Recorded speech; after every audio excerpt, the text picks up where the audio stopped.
Déjà c'était pour nous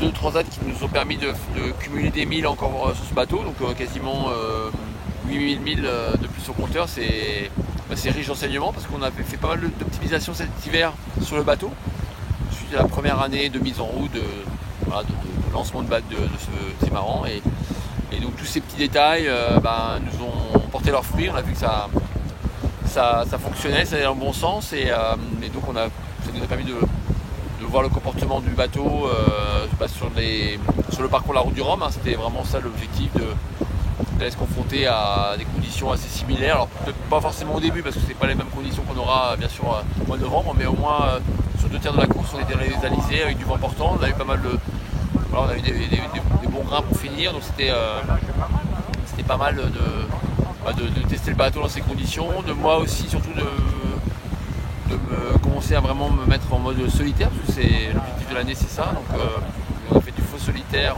sur l'allée, et puis le retour, effectivement, la deuxième partie entre les Açores et l'Orient, j'étais en vrai solo, en qualif, et c'était voilà, ça m'a permis de le faire, d'y arriver en montant un peu les par étapes.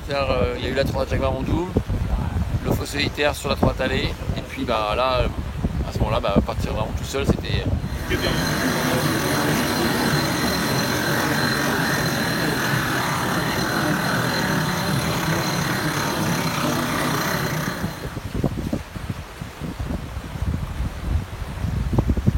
que la route du Rhum, ça reste une course mythique qui pour l'instant m'a pas réussi en multicoque. En ultime, avec deux dernières éditions, ça a été dur à vivre. Un forfait en 2014 pour blessure, et puis 4 ans après, voilà, le bateau qui se casse 2 jours après le départ dans des conditions difficiles. Donc oui, on revient cette année avec une vraie ambition de gagner cette course. C'est vraiment ça qu'on vient chercher.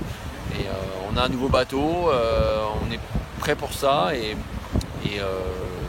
voilà, moi j'ai vraiment hâte d'être au départ. Maintenant la concurrence va être hyper relevée parce qu'on est, on est 4-5 bateaux à pouvoir gagner cette transatlantique, et surtout dans la classe Rennes. C'est pour ça que c'est ça qui me motive encore plus, c'est de participer à cette catégorie qui est la catégorie majeure, avec ces bateaux qui sont capables de traverser l'Atlantique en une semaine, peut-être moins.